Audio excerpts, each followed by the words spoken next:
Friends, આજે આપણે બનાવીએ મગની દાળ, એ બી ગુજરાતી સ્ટાઇલ.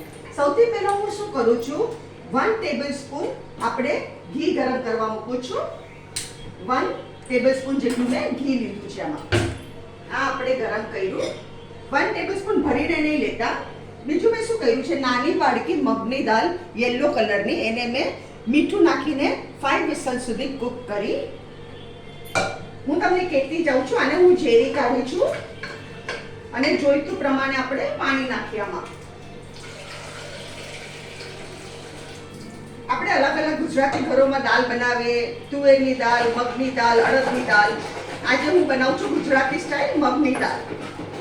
આને મેં બરાબર ઝેરી કાઢી. આ જો આ આપણું મિક્સચર રેડી છે. બીજી સામગ્રી શું જોશે, અડધો ઇંચ ટુકડો આદુનો મેં ધોઈને બરાબર એને સ્મેશ કરી કાઢ્યો.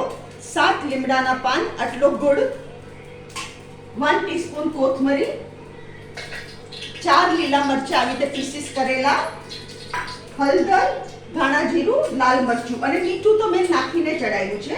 અને હવે આપણે કરશું આમાં જીરાનો વઘાર. આપણે આમાં કરશું જીરાનો વઘાર.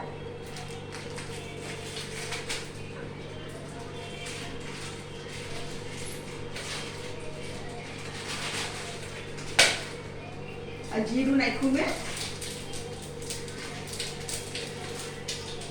એમાં લીમડો નાખી દઉં અને આપણી આ દાળ નાખી દઉં.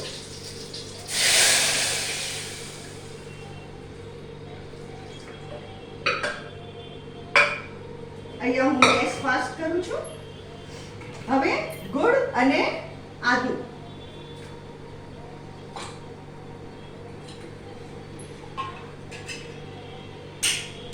હવે આપણે નાખીએ હલ્દી પાવડર, 1/2 ટીસ્પૂન, લાલ મરચું 1/2 ટીસ્પૂન, ધાણા જીરું આપણે થોડું વધારે નાખશું. ધાણા જીરું આમાં સારું લાગે. 1 ટેબલસ્પૂન ધરીને ધાણા જીરું પાવડર,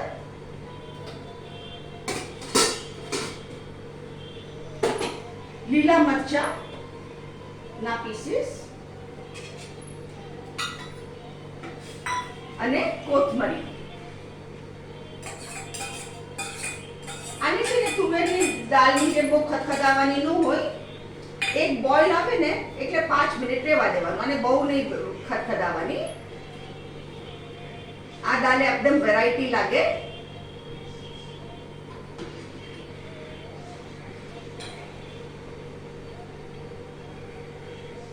આપણો ઉભરો આવી ગયો.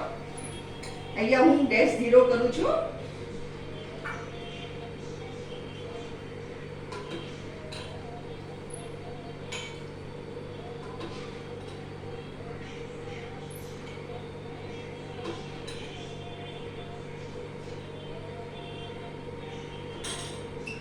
ફ્રેન્ડ્સ, આ છે મગની દાળ.